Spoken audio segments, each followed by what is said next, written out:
Hey, everybody, and welcome to the Katie Weaver Show. This is Katie. I'm your host. I'm so happy to be here. If you are, well, I guess I'm still stuck in my old intro. It doesn't need to happen. Welcome. 15 years, old habits die hard. I want to let you know if you are on Facebook or YouTube, I have an eye on your comments, so that makes you a part of the chat room.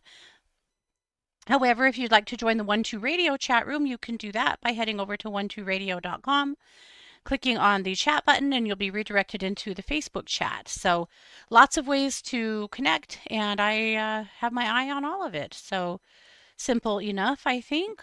I hope. Oh my Lord, how is everyone doing? The moon isn't full until tomorrow, but it seems like it started hitting a lot of people a couple of days ago. So I'm curious to know how you're faring here. We've had we have some interesting stuff happening, if that's a fair phrase. We like all of Oregon is on fire, and we have some pretty good fires around Idaho too. And the smoke here is just unbelievable. It's a little better today. Yesterday was so bad, but my lungs don't love it, so if I seem a little hoarse, that's why, which is fine. Life goes on. But it's definitely been an interesting last couple of days with all that smoke. It just seems like it's Armageddon around here. But truly we are fine. But I am a little bit hoarse. But I was going to show you a picture of the sun.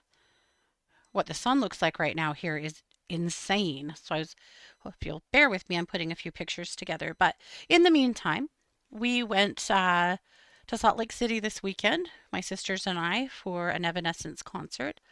Kara got tickets from Christy and Rhonda to Evanescence for Christmas. So we've been hanging out. Well, Kara and I did. So we've been hanging out, waiting for the concert, since Christmas. We've really kind of stopped giving each other gifty gifts. I still make things for everyone, but overall, we've started looking more towards things like experiences because we have what we need. But time and experiences and fun just seem like a better bet. So that's what we've been doing for each other the past few years for holidays, birthdays, Christmas. As you know, we've done quite a few things like the trip to see the capybaras last year and lots of trips to Salt Lake. So many. I have so many more things coming up too. It's crazy. Uh, Next week, we're going to Lindsay Sterling for my birthday, but that's here where I live, so that won't be a trip. But then this weekend, we're going to Boise for Banana Ball. Oh, Banana Ball. I'm so excited. If you don't know what I'm talking about, the Savannah Bananas are a baseball team that formed several years ago that are kind of like the Harlem Globetrotters for baseball. So they formed a team and then they formed a second team eventually to play themselves. So then there were the Savannah Bananas and the Party Animals. And then from there, it's built onto a lot more. There's lots of singing and dancing. The rules are totally different. They change by inning. It's just a big party that incorporates baseball, basically. And so if you look up Banana Ball on any social media, you'll see a ton of videos of the stuff that they do. In fact, the Bananas currently have a baseball player, and it's good baseball too. You have to actually be a pretty skilled baseball player to be on their teams, but they have a player currently that has been on Broadway. So he's doing all kinds of like unbelievable performances whilst playing baseball. It's crazy stuff. Anyway, I have wanted to go to a bananas game forever, or a banana ball game, and they finally are coming to Boise. So we get to go, and I'm so excited. Hopefully, the air quality improves in Boise before then. A little bit worried. They actually have been moving concerts indoor or canceling them because of their air quality. So fingers and toes crossed that things are better by the weekend. But anyway, we're going to a Party Animals and Tailgaters game, and I'm so excited. And per normal, thanks to the chair, I can do some things I want to do. So it's good. But in Salt Lake, we were going to Evanescence. Oh, you guys. Nothing tells you how old you are than like going to a concert. So the two opening acts, well, Evanescence is considered to be like goth rock or alternative rock. So who they had opening for them were a couple of like goth screamo bands, uh, Spirit Box and the Nova Twins. I've never heard of either of them. Never heard their music before. Uh, it was it was fine. It wasn't bad. I it had a good beat. Okay, but this concert was and it was sold out. It was a huge outdoor venue. It was sold out. There were so many people there. But it was an interesting set because Evanescence has been around for a little more than 25 years. So a lot of Evanescence fans are people that are more like my age, and younger, of course. But so there were a lot of like middle-aged people there that were just there for Evanescence. There were a lot of younger, like punk goth folks, like younger kids. I say kids, they were probably in their 20s mostly, but that were there for the other bands. And oh, the costumes we saw, the outfits and stuff. It was wild. I've never seen more butt cheeks hanging out of shorts in my life. Yes. Anyway, it was wild, but the concert was so good. But I made all of my jewelry for the concert, so I wanted to show you the stuff that I made. So everything I made was glass except for my batwing bracelet, and that I made out of copper. It's rough. I wanted it to be rough and old. It's also rough because I suck at copper. Okay. I'm new at copper. That's more fair. The copper bracelet was kind of regrettable, to be honest. It was too heavy. It was too hot. I didn't keep it on through the whole thing. It was 103 degrees when that concert started. Luckily, we found some shades and had lots of tools to stay cool, so we did okay. But yeah, so I don't know on the bracelet. It was fine. But everything else I made out of glass. I made batwing earrings that turned out so cool. You can't see in this picture, but the red is translucent. So when you hold it up to the light shines through. Very cool. And a rose ring in the same blood red glass. And then this is a choker, so you can see like the top of the choker up at my neck. It is a crow skull that's on kind of a like a cameo type background. That's a little bit better picture of it in glass. So excited about all the jewelry and how it turned out. I had so much fun making it. And that's just me before the concert, getting ready to go. It's an Evanescence t-shirt. Yeah. Anyway, fun. We had a good time. But I wanted to show you what it looked like here last night. So this was at about 8 p.m. That is the sun. That's a little closer picture. That's how smoky it is. Isn't that crazy? You can look right at the sun. You're probably still not supposed to, but I mean, you could.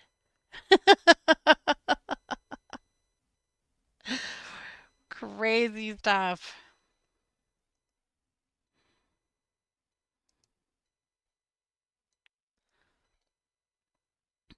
Sheila said the full moon energy hit her hard today, had a very intense but revealing dream last night that she's still processing in her physical body. Yeah, I'm hearing that from a lot of people. It just is feeling intense, intense, intense. Yeah. Suzanne said they had that in Connecticut from the Canada fires recently. Yes, I knew Connecticut got hit hard. Yeah, crazy stuff. Most of ours are from Oregon, actually, making their way this way. We've had some fires too, and there are some other fires burning around here, but that one on the Idaho-Oregon border is horrifying. Hundreds of thousands of acres burned, and they're still trying to get it contained. But let's talk about Luminous. So Luminous, of course, is the magazine that I publish weekly with some help from my One Two Listen friends. And this whole year we've been doing sacred things. We've talked about plants, we've talked about animals, we've talked about incense last week, a very interesting show. We've done alcohol. We've talked about all kinds of things that have been used in sacred spaces and spiritual spaces. So today we're going to talk about doors. Doors are actually really spiritual in many different cultures. It's really interesting stuff. So I was thinking about doors in a few different capacities. I was thinking about my childhood door. So we moved into, my parents bought their first house when I was 5. And we moved into this house here in the town I still live in that has, it was an old stucco house. And oh, did my mother hate the stucco? Oh, hated it so much. But it was an old stucco house that had, it was bright pink, like Pepto-Bismol pink, actually. It was horrible. But the house was in their price range. I think, as I recall, they paid $60,000 for their house, you know, way back in the day. And they worked on fixing it up. But one of the things she loved about the house was the front door. She loved the front door because it was a hand carved door.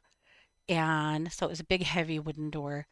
And it had a window, this cool little window. It was like an arched window that had some finials in front of it. And she loved that. That was like one of the selling points of the house for her. So after they bought the house, they painted it yellow. And then years down the road, they sided it. She hated the stucco. But the door. So she sanded the door down and varnished it at first. And it was just, like a wood grain door for a few years. And then the door was just kind of beat up and they had to do some repairs to it. So after that, she started painting it white. But she always loved that door. So I kind of grew up looking at doors. She loved doors. She would always comment on doors on different houses and stuff. So I think I just kind of grew up looking at doors and noticing doors, maybe more than other people or maybe less. I don't know. Doors are fascinating. But and now where my husband's a home inspector, he inspects all new construction. So I ride with him sometimes when he goes out on inspections, and I'm always taken by the front doors in the new homes, especially like the big fancy houses that the doors themselves might have had an allowance of like $20,000. It's crazy. And they're these enormous doors that are, obviously big double doors that are ornate and fancy and have these fancy windows and they're super tall and doors. Anyway, so after years passed, when I was in college, my parents sold that house and bought a house out in the country here in our town. And so we were done with that house. And then probably 10 years ago, when my kids were still little, well, not little, when my kids were still home, I should say, an old friend from the neighborhood had called me and said, "Hey, you should know that your house was sold and they're tearing it down. So if you want to come and see it, you should do it now because it'll be gone in the next few days." So as it turned out, they had bought a developer had bought most of that block and was just tearing down all the old homes so that they could build apartments for the college. And it was a really weird feeling. It was a griefy feeling. Both of my parents had already died at this point, and it fucked me up, to be honest. It felt awful that house, and we didn't live there and didn't even want to live there, but something about that just really hit me in the gut. So we went to the house.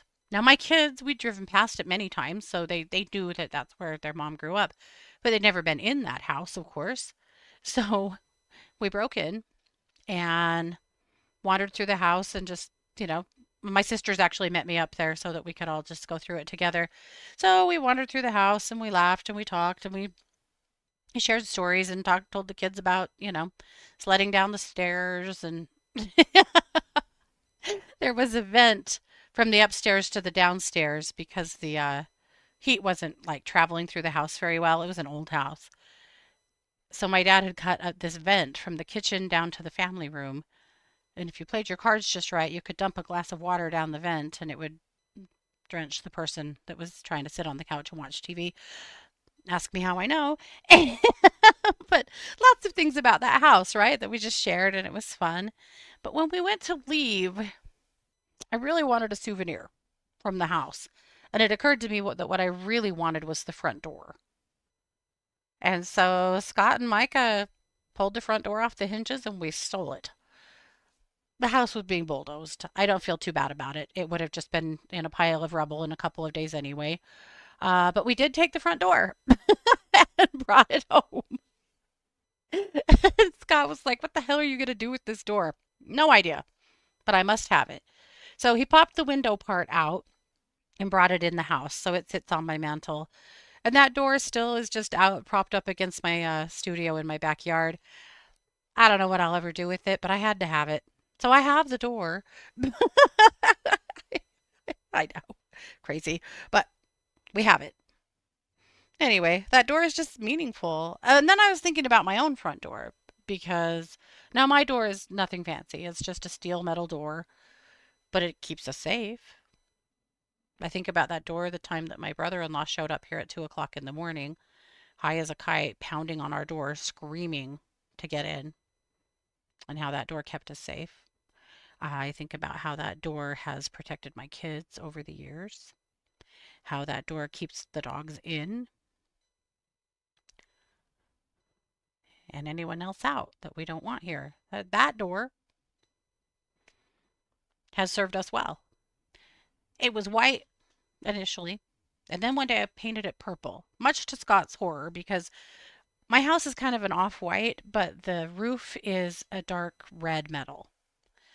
And the so I painted the door purple and he was horrified because it clashed so badly with the roof. But, such is life.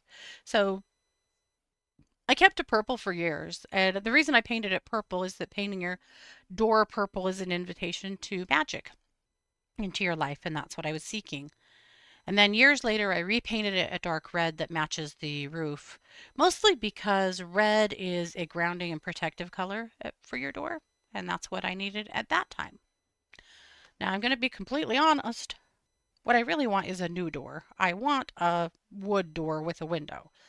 I mean, it doesn't have to be just like my childhood door. That's not probably realistic, but a beautiful wood door with a pretty window that I could make a stained glass panel for would make me so happy. So I've been watching. I would be more than happy to buy one like on Marketplace and restore it. Might be a winter project around here, but I've been thinking about that. And Scott wants a screen door, a storm door. So maybe we'll get both. We'll see. But anyway, just some door thoughts. Yeah. I thought about making a table out of the door. Yeah. But I mean, you still could. It's paneled, but I thought you could make a table out of it, or maybe even a coffee table and cut it down and then maybe cover it with a piece of glass or plexiglass or something, so that you'd have a hard, even top. Yeah, it's a good idea. I should do something besides just hoard the door, but that's where we are. Anyway, so let's talk about sacred doors and doors in sacred spaces.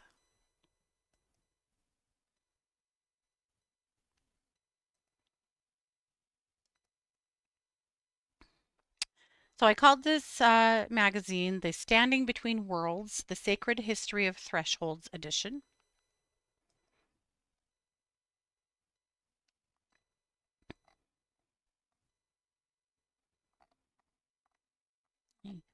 Shared some thoughts about doors in the intro that I've already talked to you about. So I'm going to just scroll down to what I wanted to talk about. So let's talk about liminal space. So what is liminal space? Well, liminal it's a Latin word, limen, which means threshold.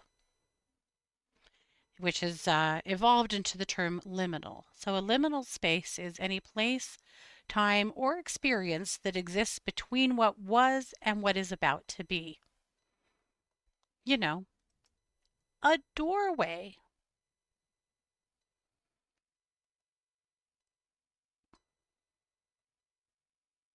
When you're in a doorway, you're not completely inside, but you're not completely outside, or you're not completely in one room or completely in another. You're suspended between the two. That's what a liminal space is. Think about other liminal spaces. Dawn. Dawn belongs neither to night or day. Twilight, it's not fully daylight, but it's not quite dark. The shoreline where land and water meet.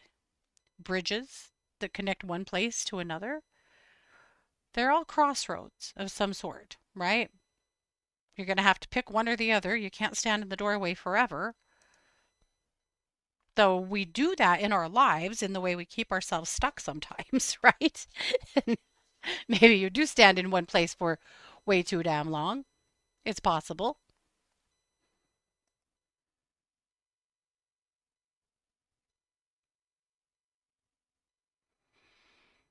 And then life itself, just the patterns of life. Graduation. You're standing in a threshold between being a student and stepping into your next step. Engagement, between being single and married. Pregnancy, somewhere before being a parent and being a parent.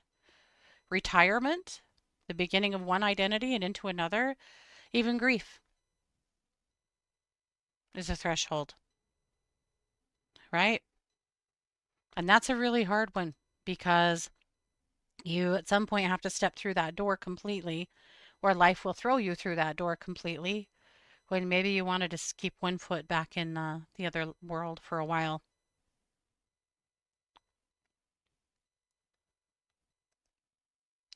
So, the idea of celebrating doorways or thresholds really started with our ancestors, and we have carried that on. Celebrations to mark births, marriages, deaths, harvests, seasonal festivals, journeys. A lot of them came with some kind of a ritual that celebrated walking over a threshold. And we still do that now.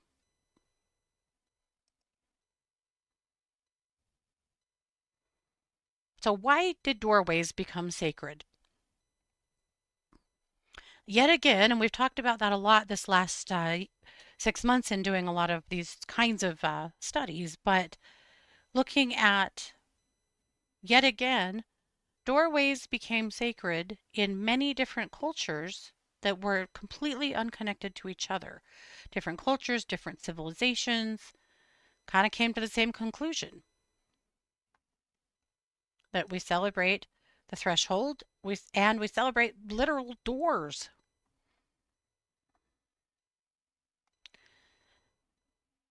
For most of human history, the outside world, outside your front door, is unpredictable, right?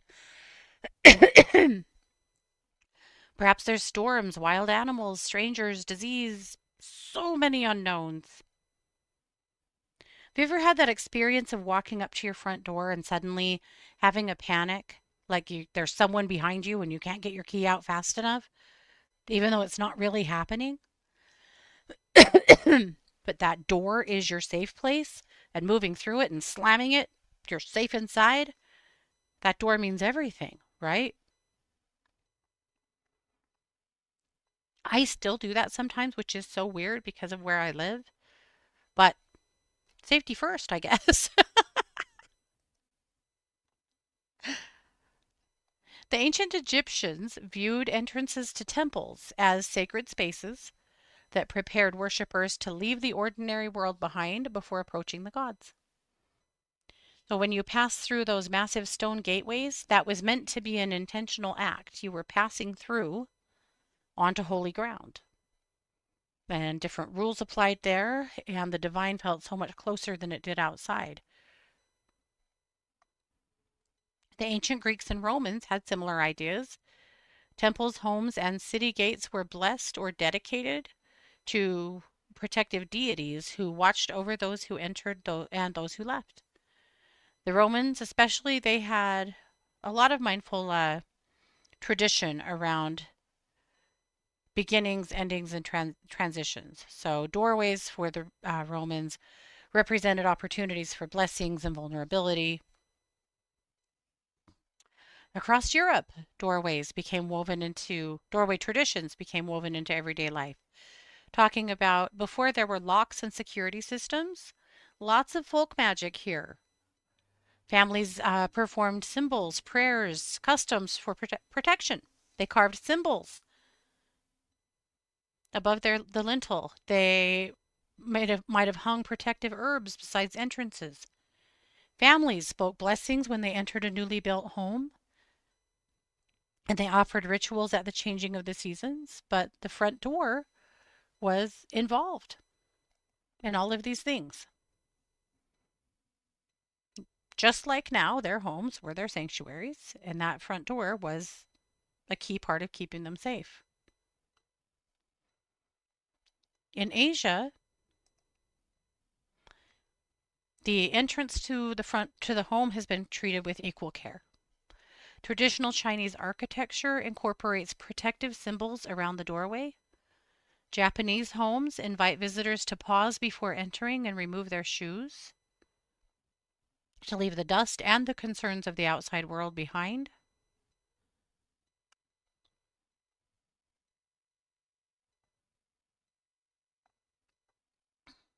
It's pretty interesting. You think about your own front door. Maybe you hang different wreaths on it for the holidays. Maybe you have little doodads outside of your front door, right? I have a carved bear, like a wood carved bear that has a little welcome sign on him. I have a snail that has a little light hanging from him. I usually have some flowers or plants that are seasonal on the front steps, but there are things around my front door. And then maybe there's a wreath, or maybe there's a broom.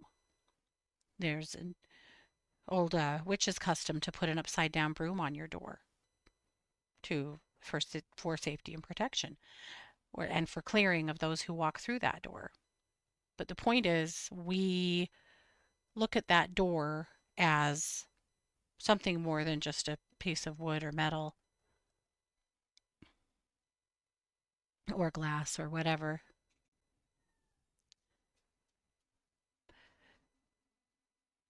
So many things happen through the doorway.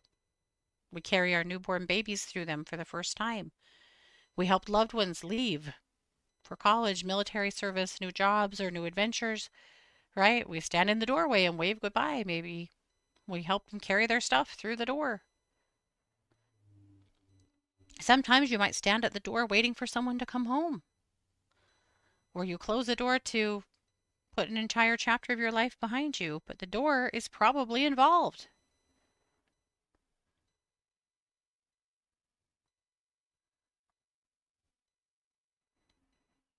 In mythology, there's some interesting stories about the door. The Romans had a god named Janus. He was the deity of beginnings, endings, gateways, and transitions. He was the god of the door. He's always shown with two faces, one looking backward and one looking forward. The month of January is named after Janus. So as one year ends and another begins, again, we're crossing through a doorway, a threshold. The Greeks also had a guardian of in-between places in Hecate. She was associated with crossroads, doorways, keys, and moments of transition. She guarded the gates, she guarded the doors. In Hindu tradition, Lord Ganesh or Ganesha uh, is kept near the entrance of their homes. Ganesha is known for being the remover of obstacles and the patron of new beginnings. And he's kept near the door to invite blessings upon everyone who enters while offering protection to those who live within. In China, the door gods have watched over homes for centuries. These are bold, expressive images that are traditionally placed on entrances during the Lunar New Year to guard against misfortune and welcome prosperity for the year ahead. In Slavic tradition, there is domovy, a household spirit that's believed to watch over the family and home when treated with kindness and respect, guards the door. Scottish and English folklore tell of the brownies, little helpful household spirits who care for homes during the night. Icelandic traditions have the landvetter, the land spirits that protect particular places. Think about gargoyles. Where are gargoyles put in Gothic tradition? Above the door, or giant lions on either side of the door. They're guardians.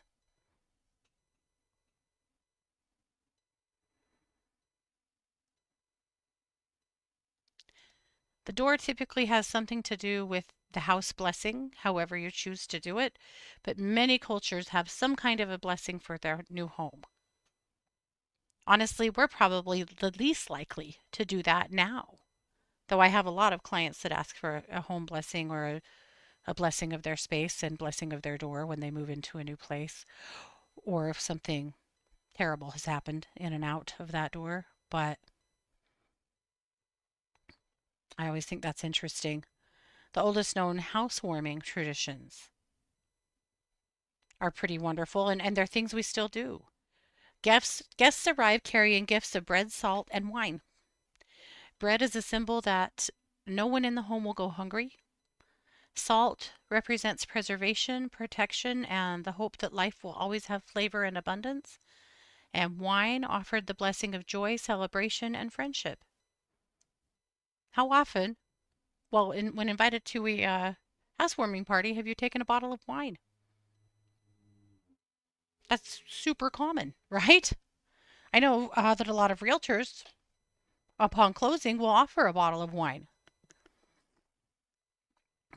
That's actually an ancient tradition.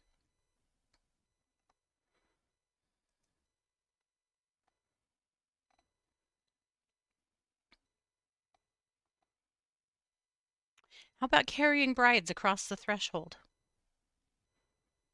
This is a very old tradition that has no single explanation or origin. There's several beliefs. One is that the threshold is spiritually significant, where unseen forces might gather. So carrying the bride ensures that she crosses safely into her new life without stumbling or attracting unwanted attention from mischievous spirits.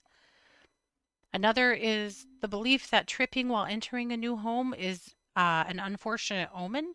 So carrying the bride removed that possibility for her altogether. Some of it is carrying the bride from her old life into her new.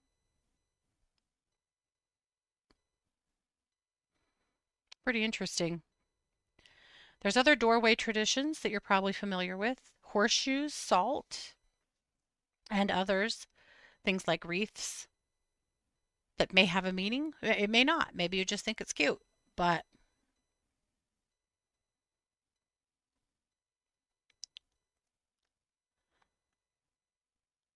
how about a horseshoe? If you see a horseshoe hanging above a door, that is typically for luck and for safety and protection.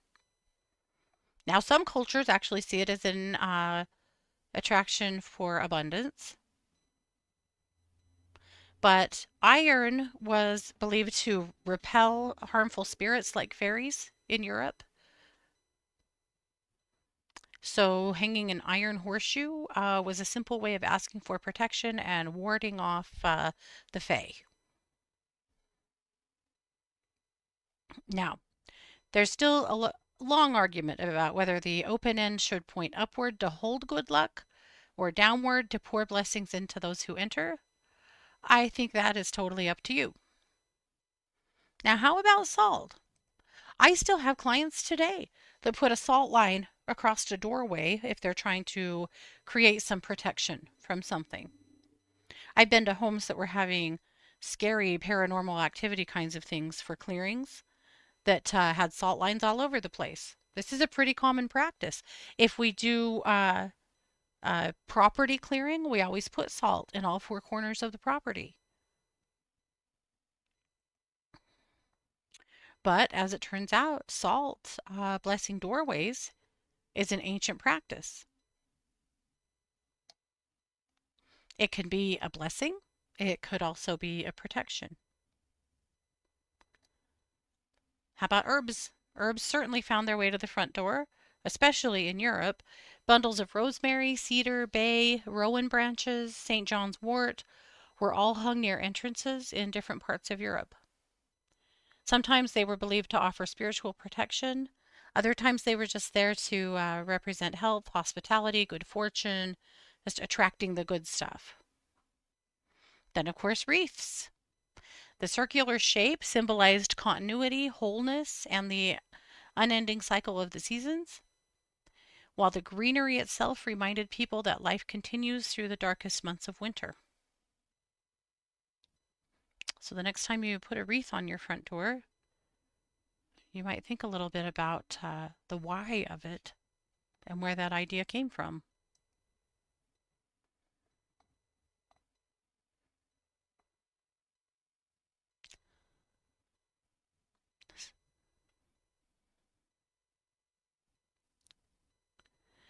A lot of cultures believed that the threshold or the doorway was a place where the unseen world brushed up against our own. Not necessarily a place to fear, but it is a place of respect. In Europe, there were old customs about never standing in a doorway for too long. Probably a good teaching for all of us in various aspects of life. Some traditions warned against shaking hands across a threshold because it's believed to invite disagreement or bad luck to the relationship. Others suggest that you shouldn't argue while standing in a doorway because conflict that begins in the doorway might linger inside the home. Other traditions involved avoiding passing sharp objects across a threshold, believing it could sever relationships, while other traditions encouraged people to step completely outside or inside, before exchanging greetings or gifts. Stop. Don't say shit to me until you're in this house.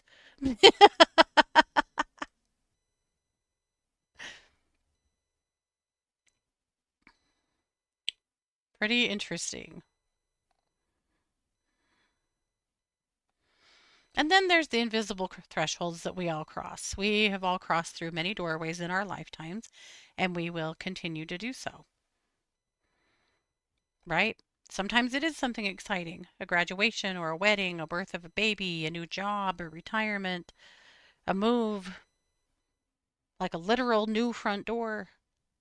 And sometimes it's harder. Maybe it's a diagnosis. Maybe it's the ending of a friendship. Maybe it's a kid leaving home and leaving you as an empty nester. That's not that bad. Uh, it's hard in the beginning. A marriage ends, perhaps, or a parent dies, or a new opportunity that you didn't expect. But either way, we all get hit with thresholds throughout our lives.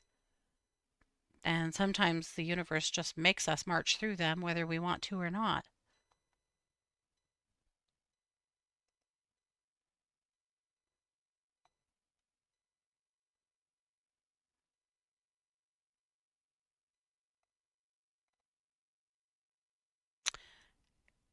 While I was researching this topic, I came across the doorway effect, and I think this is so fascinating because we've all done it, and maybe we blamed it on our age or on not having a thyroid. That's me, uh, or whatever it is. But have you ever walked into a room and as soon as you get in there, you can't remember why? You had a goal, probably. It's not your ADHD brain. This is an interesting little piece of psychology. You walk out of the room and then suddenly you're like, oh shit, yeah, that's right. I was going to start the dryer or whatever that thought was suddenly returns. So researchers believe that your brain organizes experiences into chapters. And when you walk through a doorway and into another room, that signals your brain that one event has ended and another has begun. So your mind might start focusing on the new environment, or what else needs to happen as you're moving into that space. And that might just strip you for a moment of the reason that you came in there in the first place, because that reason is still in the last chapter, it's still in the other room. Isn't that fascinating? I know that's a phenomena that people have, but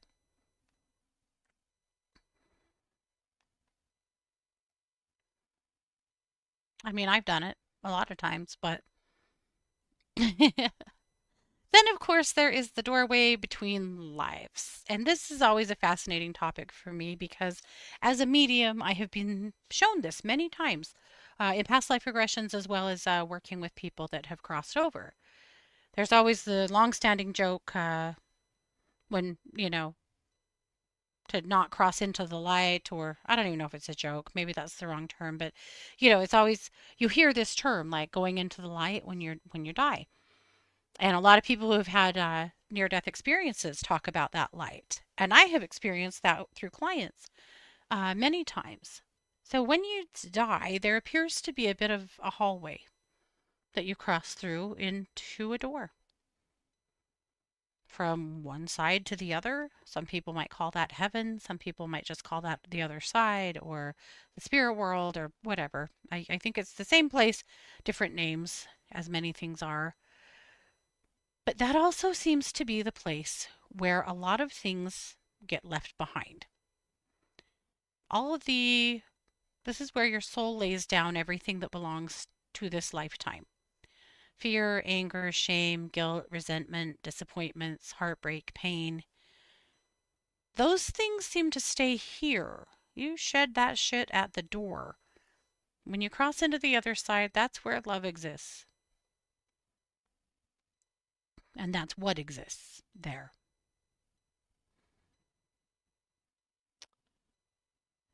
And of course, I can't prove it. I can only tell you what I've experienced, but I've seen this so many times. Sometimes people refuse to cross through the door, right? They're scared. They don't want to be deceased. They are trying to get back to somebody. They still have a story to tell. There's lots of reasons why. It's rare for someone to not cross over, but it does happen. And again, there's lots of reasons why. But sometimes it's just such a sudden death that they just are having a very hard time uh, understanding or coming to the conclusion that they are deceased. But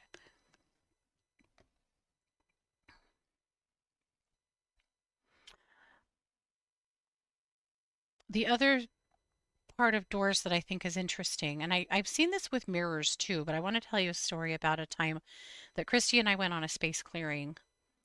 A lady called us who had no belief whatsoever in metaphysical things, spirituality. In fact, I believe they were Mormons, this family. And well, I know they were because the bishop had come and blessed their house. Like they had gone that route, but they were having a problem in the basement in one of the teenage daughter's bedroom. This was a massive, brand new home, a beautiful, beautiful space. And the problems they were having were all in the teenage daughter's bedroom. First of all, this room would not get warm.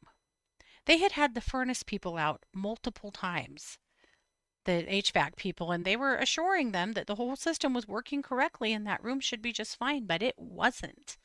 It was freezing in there. Also, when the daughter slept in that room, she had a lot of scary experiences, feeling like she could hear people talking, feeling like people were touching her or pulling at her blankets, hearing things like doors slamming, things, stuff like that, like terrifying stuff for especially for a kid. So she has this brand new beautiful bedroom that she's completely refusing to sleep in. She sleeps on the couch every night. Mom has kind of had it, and yet they've tried everything. The bishop has been over to bless the house. Like I said, the HVAC people have been in a few times to assure them that there's nothing wrong with the furnace or with their ducting system or anything. And yet this room is just ice cold and feels daunting. So we go into that room and we did a full clearing of this house because, You would, but when we go into this room, and this is the room, you can feel the temperature just drops in there. Your skin just turns cold. And the daughter did come in the room with us, but she was pale and shaking and scared. And the mom who had been kind of thought the daughter was making this up, or they'd even been to a counselor because they thought maybe she was having some mental health issues. Uh, she had really come around to the idea that there is something wrong in here somehow. So here's what was really fascinating. They had paid someone to paint murals on the walls in this house, not just her room, all of the kids' bedrooms and like the big family area had beautiful murals, like full wall murals that someone had painted. And her room was the beach. So it was as if you were looking out of like a beach cottage onto the beach. So the wall had painted windows that looked like there was like sheer curtains blowing in. There were monkeys climbing in the windows, and there was an open door that not and you could see the water in the distance. This was all the mural on the wall. And it occurred to me that that door was creating a portal or had created a portal, and that's what was wrong with this room. So we did a full clearing in this room. We closed the portal. We blessed the space. And when we do stuff like that, we always include the family. We ask them to like to hold hands with us and do like a healing circle, and we want them to be a part of it so that they really can feel the change, right? Because the work is useless if this little girl is still afraid of her bedroom. I'm not kidding.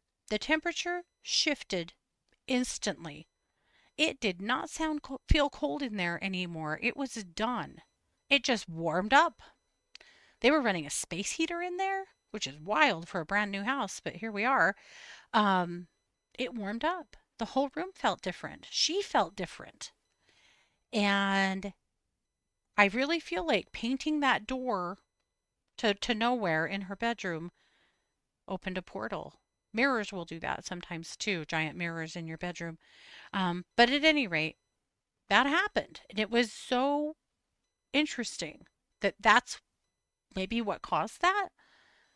So the mom contacted us later and just wanted us to know. She said, it still took her a little time. She slept on the couch for a while, but she was at least more comfortable, like hanging out in her room, doing her homework, getting dressed, those kinds of things. And pretty soon she got to where she was sleeping in her room every night and she was totally fine with it. They never had any more trouble after that. But that door created a door. Interesting, right? One other experience was at a theater. We had been, w- well, we did some clearing work at this theater too. Really old theater, about 100-year-old theater in Idaho Falls that had had a bunch of paranormal activity. We did all kinds of work in this theater back in our Healing Hands days, but we had gotten special permission to bring an intuition development class into the theater to experience some of the stuff that was happening there. So this theater happened to have a sub basement. So the basement had a basement because back in the days of Prohibition, this is where the speakeasies were. And there was a tunnel system that connected this one to others throughout downtown. It's pretty interesting. But that sub basement still exists. And it's full of old, old, old theater stuff. Very old props and lighting and all kinds of stuff. And the there's been a lot of paranormal stuff in the basement. Some people refuse to go down there that are associated with the theater. Like it's been a it's been a pill, right? So we walk down there, and man, you can just feel the zing down there. You can really feel the kind of heavy, pervasive energy down there. And there was this interesting doorway to nowhere. It was wood, it was rough wood that was just a giant kind of an arch kind of. But it didn't enter a separate room. It was just there. came up from the floor. Maybe it was a separate room at some point, but a lot of our students started saying, I feel really weird around that door and or around that space. And so we did a big clearing there. And again, I felt like there was a pretty good portal there too. Maybe doors to nowhere aren't a great idea unless you do the work. But anyway, those are some of my door experiences with in the spirit world. It's pretty interesting stuff.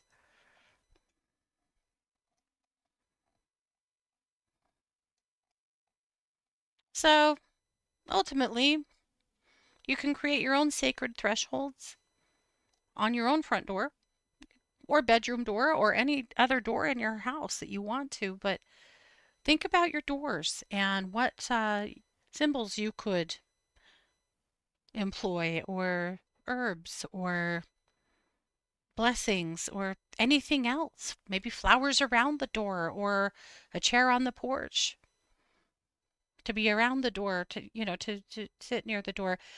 Just think about your door. It's worth tending. It's worth taking care of. It's certainly worth thinking about what message you're sending to the universe and to yourself with your door.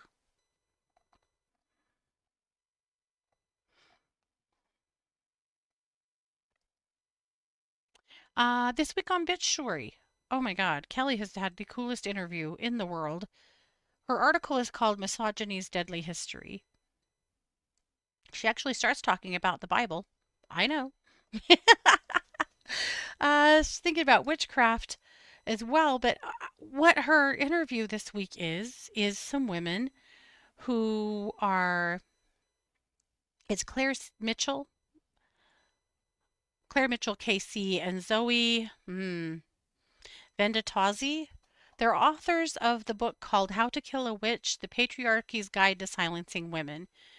These are Scottish women who also designed a Scottish, oh, I'm going to say it wrong, the piece of fabric.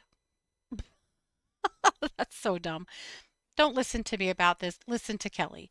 If you scroll all the way to the bottom of her article, read this first, but then scroll all the way down, and there's a full hyperlink right here to click on to listen to their article about Scotland, about witches, about the stuff these women have done.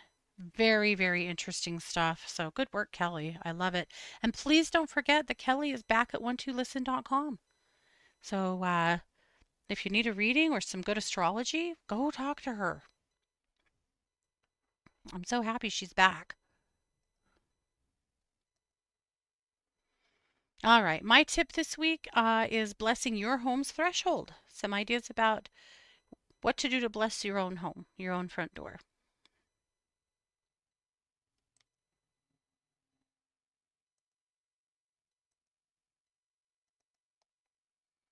Christy's energy exercise is gratitude. Lots of crime over at True Crime Squad, per normal. Lots of meditations over at Planet Meditation. And that's it. That's what I've got for Luminous this week. So hopefully you find some gems in there, and that I gave you a little something to think about. I want to remind you that I am a professional psychic advisor over at 12listen.com. You can find me over there every day doing readings and healings and animal communication and everything in between. So please let me know if I can help you in any way. I'm always available. So if you head over there and I'm not there, just do a callback request or a scheduled call request, and I'll get back to you on that. If I'm not there, I'm probably coming back soon.